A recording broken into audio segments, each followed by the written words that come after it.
looked all very pally yesterday and no major gaffes. Quite a surprise. People were rather expecting fireworks, weren't they, Caroline?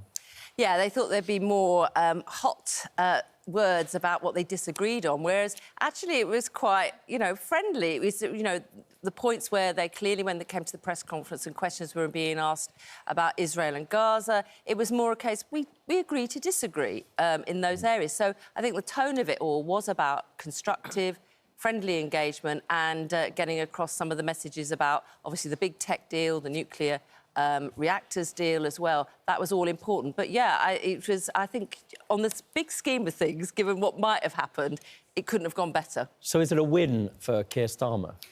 Well, it's not a loss, and I think that's all they wanted to chalk it up to, which is nothing went disastrously wrong. They weren't at each other's throats. I mean, Trump is going to Trump, so there wasn't, it wasn't all sort of smooth. He still had a pop at the Mayor of London.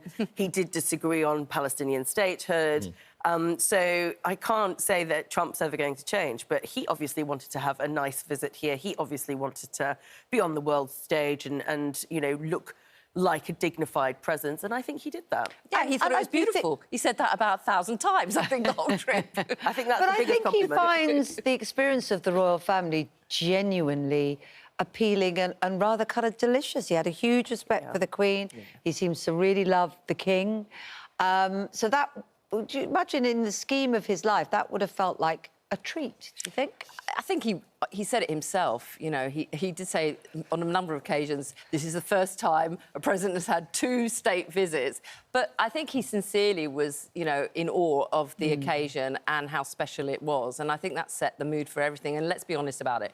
When it comes to ceremony and pomp, our monarchy really pull out the stops and do the sort of full show. And he got the full show on the day. And that was something he really wanted. So Sir Keir Starmer got a day that hadn't gone badly, relieved, managed to put off the sort of controversial bits over Gaza until the weekend, his announcement there, making it all go smoothly. But what did we get out of it as a nation? We've got this huge deal, promised investment and a commitment to investment. But will we actually see it, if that could happen over 10 years? What does it mean, really, Sam? So there's obviously some positive announcements that have come out of it. Tech deals, investment from tech businesses. That is always a trade-off. Whenever you do trade deals, whenever you have something that's coming in, there is a trade-off around it. And, there'll be people who will be criticising a digital services tax from the US side. There will be people who will be criticising our online safety around tech. There will be people who will be really pleased that there's going to be this new investment. The reality is the difference could be marginal and it's long-term, as you say. So there isn't kind of like this wonderful, immediate benefit that we're going to see as a consequence of a trade deal, or this visit. But it is important. They are still our most important ally in the world. And to keep those relationships up, to keep them on an even keel, I think is really the outcome that we were looking for and got. Look, given, his relationships with other countries, I think what we saw this week is how important he sees the relationship with the UK. Maybe when it comes, even though we're not in the European Union, when it comes to European politics, the UK are going to be their go-to country to have those initial discussions. Yet, Salma's right, £150 billion of investment is not to be sniffed at. Some of it will take time to create the sort of jobs and get the results. But that's what growth is all about. It is about planning for the long term. And the other aspect of this as well, which is important, is on our energy side. It's really great to see the government getting behind a nuclear programme alongside renewable. And there's going to be money invested that means we're going to have modular nuclear reactors being built in Hartlepool. Well, nuclear energy... all of those things are nuclear really energy, to be sure, but you may or may not have seen Kemi Badenoch's tweet last night on X saying that she spent her time with President Trump talking about drilling in the North Sea. I mean, he made a point to Keir Starmer there that she is drill, baby, drill. Yeah. I mean, it does, to say the very least, injury to Labour's policy of green energy. And I think one of the points he made was how, my language, but very Trumpian nevertheless, useless wind farms. Well, he doesn't like wind, that's for sure, President Trump. But interestingly, in the press conference, Starmer did say, we will utilise the assets of oil and gas in the North Sea alongside a renewable and a nuclear programme. I think the other issue was important yesterday was what Trump said about Putin. The fact that he said he felt let down by Putin, that he, really hadn't done enough. I think he was very honest, wasn't he? Because he said, I thought that was going to be the easy one because of my relation with Putin. I'm probably paraphrasing, but I feel let down. You don't hear that very often, do you? I think one of the things with Trump, and he is like Marmite with a lot of people, let's be honest about it.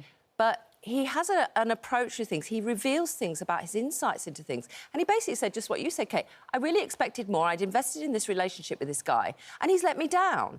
And he was asked, was Alaska, a failure? And he went, no, because he basically thought he could do talks. Now, I think that was a really important message to be sent in relation to Ukraine and what is continuing to happen there.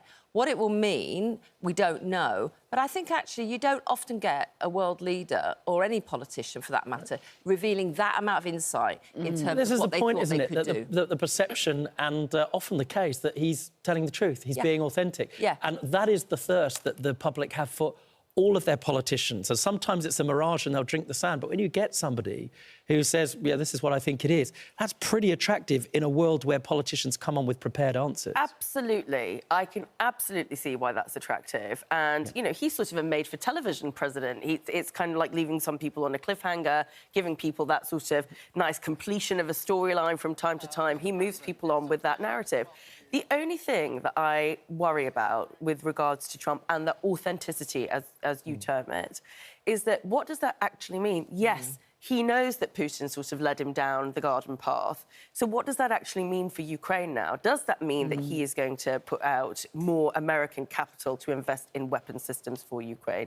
Does that mean he'll take a harder line? What does that actually mean? So being prepared is not necessarily bad, but it does make people feel shifty because it's not easy. They've already got that deal, as you know, the minerals deal, which has troubles of its own, but not shooting from the hip. One thing Trump said very clearly is that illegal immigration destroys country from within. And in the very Trumpian way he explained it, we can have a listen. I think your situation is very similar. You have people coming in, and I told the Prime Minister I would stop it, and it doesn't matter if you call out the military, it doesn't matter what means you use, but it's going to destroys countries from within. Now, he goes on to say how much success he's had at the southern border, and it's perhaps one of the Trumpian claims which is objectively true. What do you make of that? Can you see the Royal Navy anytime soon patrolling the North Sea and the Channel? A lot of people would like to see that. Well, I think it's come up in a lot of conversations. Look, I think you have to have a strategy on this, and there's not going to be one sending out the gunboat, so to speak, and that's going to solve it. This week, and I think we're still waiting to hear this morning, the first start of the One In Out programme has commenced. So one yesterday, day one another was a one disaster. this morning. Yeah. And clearly, we've got to get a grip on this. And it is a litmus test for this government. I mean, undoubtedly, America is America. We're not America. They are our cousins. We speak English, but it's a different type of English. And they have approached it in where he is getting results. He is true about, when he said about, it can destroy countries within, I don't think he was saying that we're destroyed, but I think it does have an impact. In fact, John Kerry, who was a former Democrat presidential nominee and obviously a Secretary of State, he said in an interview recently that, without borders, you don't have nations. And that's really partly what this whole destroying countries within, about. I mean, he's talking about very specific things. Let's call it what it is, right? He's talking about the people coming in who don't share British values. That's the point he's making. In America, listed it, didn't he? People from fentanyl. Institutions, right, exactly. drug dealers, criminals. Sure. He really named it, yeah. Right, and that does precisely the reasons people are increasingly fed up with it. Yeah, absolutely. And I don't think any government has said anything different to Trump in the sense of we do need to tackle illegal immigration. The question there that he has posited, amongst lots of other, a list, if you like, is do you start using military force to repel this? And it's a position that Reform has taken. Nigel Farage has certainly talked about, how you would repel boats in the Channel. But I do worry that this is about taking really hardline approaches. As Caroline says, you need a wider strategy.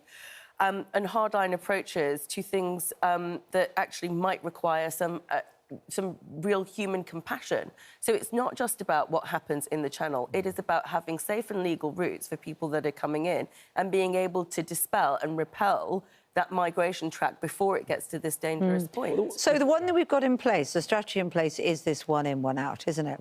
So by some point this morning, I'm sure we'll get confirmation after it's happened safely, 2 people would have gone. But as part of that deal, others will be coming from France. And I think Saturday, tomorrow, is when the first numbers come. These are people that haven't tried to cross by boats, that applied for asylum. It feels to most people, even if it works, and I'm sure there's many involved in it, they're relieved that numbers have started to go, it feels very small. Yeah, I think it's... Yeah, I can totally understand that. But we've had big ideas and we've had big projects put out for us, like Rwanda, and then they amounted to nothing. Clearly, this one-in, one-out policy, I think, is a testing it for a year. The people who will be coming from France, from what I understand, they are doing it legally to apply. That's the whole point. They have got some case for asylum, but also they have links to the UK. And those sort of criteria are in place for this, so we'll have to see. The problem with the criteria, I mean, we just heard, I think, the plane has taken off. We don't know yet whether that person's on it. I mean, he's become the example, this individual, I believe he's an Eritrean.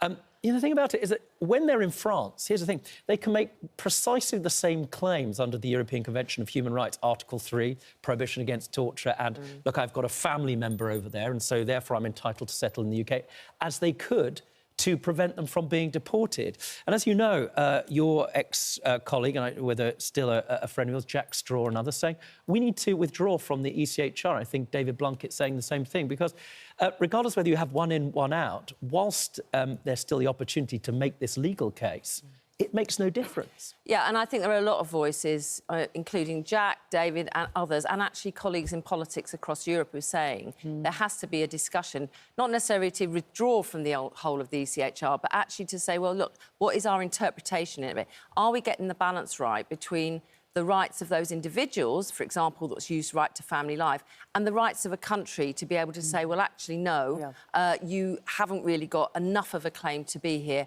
as an asylum seeker. And I think Shabana Mahmood, as the new Home Secretary, has hit the ground running. I think her tone, her approach is absolutely right. She showed this injustice as well when she was leading on that brief. And I have a lot of positive thoughts about what Shabana will do. And she's been really clear this week. Things have to be discussed, things have to be changed, and these last-minute, as she might say, vexatious claims that you can't leave and just cannot continue. Well, just to be clear, those come from lawyers who, as you know, claim under the Anti-Slavery Act that it hadn't been adequately investigated whether that particular individual was a modern slave. I mean, that's not come from politicians. It's lawyers who are doing their bit to... But that's the issue about some of these things, is that people claim for asylum, they fail on that point, and then they're allowed to put a fresh claim in. I mean, I find that a bit ridiculous. If someone's claiming for asylum, which they absolutely have the right to, make your claim. If you don't win on that and then come up with another idea, that can't be right. Yeah, and I think I absolutely agree with that. It's kind of the ceiling and limit on appeals doesn't exist, and so you end up in this cycle where actually you're constantly going back through the judicial process. Well, hang on, sorry. Just because they do, they do. It's just if you have a claim that hasn't adequately been assessed by the tribunal in the first place, you need to exhaust all of those remedies. The worry is all of this is going to take place. By the way, we don't know who's going to be paying for all of these legal cases to take place whilst in France. They're just going to be taking place in France as opposed to the UK, with the taxpayer still footing the bill. Isn't that a worry? Well, exactly. And this is why I think that there are more people who are increasingly of the position that you need to leave the ECHR. And that comes with its own problems about how you're then supporting rights for individuals. You know, if I don't have recourse to that because of illegal migration, is that a problem for me as an individual? Do we need a British Bill of Rights, therefore, to replace it? So I think there are a lot of questions. There still would be downsides if we left, but you can absolutely see that if you are trying to deal with this issue, the vexatious legal claims that come as a consequence of this have to be dealt with. Yeah. One of the flashpoints that was expected at the press conference yesterday was the whole issue of Sir Peter Mandelson's appointment and departure. It was very interesting. I don't know if we can see it, but I thought it was handled very interestingly by Donald Trump. Now, of course, even though he said he didn't know him, only last week there were images, maybe just before, of Sir Peter Mandelson shaking hands, looking very friendly. I think it was some kind of whiskey agreement, wasn't it, that they were signing, some kind of good deal that appeared at the time, seeming to know each other quite well. But that would have wounded Sir Peter Mandelson, wouldn't it? Because, of course, the argument was always put that he was crucial, his ability to form relations, to handle people like Donald Trump, was one of the reasons why Sir Keir Starmer took the decision to make him ambassador. Well, ouch. That must have hurt if Lord Mandelson was listening or seeing that clip. I think it was a very clever side swerve as well to then they call a hospital pass in our Prime industry. Minister to us. Right. So I think actually, you know, he's not always the most subtle of politicians, President Trump. That was quite a clever move. I think in some ways, you know, it reveals something. We talk and big up people about their close relationships and all this sort of thing. The important thing for an ambassador to any country is to make sure they first of all have a team, because it's a team who will be dealing day to day with those people in the White House who serve under the president, but also they can just do their job. That clip of Lord Mandelson in the Oval Room was around some sort of deal, a whiskey deal. They'd be shaking their hands, there'd be a bit of small talk. But I think what Donald Trump was rather cleverly saying was, I don't know this guy, not like, you know someone really not a sort friend. of a friend, not as someone you go shopping and buy belts with or things like that. He does know him. It's not true to say he doesn't know. I mean, he's in the Oval but Office. it's about knowing him as a friend. He's not someone on his. Well, that's what he's trying to fast say, isn't he? I mean, if you're the president of the United States, you're probably having ambassadors from every country coming in and out all the time.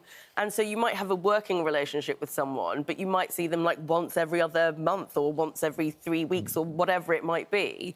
So I think in that sense, not knowing him is probably an accurate description. But he was getting himself out of a hole from a question that was asked that he obviously didn't want to engage with. And indeed, and the beginning of the question was, do you have some sympathy with Lord Mandelson? Because, you know, you yourself have had contact, relationship, friendship with Epstein as well. And he just did a rather clever slap. Batted it away. He batted it away. He batted it away and moved it to Sir Keir Starmer, didn't he? Yeah, exactly. But I don't know what else we would have expected Trump to do in that situation. You know, there's a press conference. It's at the end of a state visit that has gone, for all intents and purposes, pretty smoothly. He knew that he was going to get this difficult question. And so he probably had practised the way that he was going to bat that away. One question. This is troubling me, this story. I don't think it's the one that is going away anytime soon. He's direct vetted, right? So they do due diligence to make sure he's not a security risk, as Peter Mandelson. It is surprising, I will put delicately, that you say, I have had contact and stayed in the house of a convicted sex offender, child sex offender. He will have disclosed that at the time of his direct vetting. And then the security service or whomever else said, well, please, could you show us all of your contact, including all of your emails? It is of concern, to say the least, that those emails don't appear to have found their way onto Sir Keir Starmer's desk. And I just wonder, if it is discovered in the next few weeks or whenever that he was aware of them, he's curtains, isn't he, don't you think? Well, truth is really important. Being transparent about what you saw and what you didn't saw.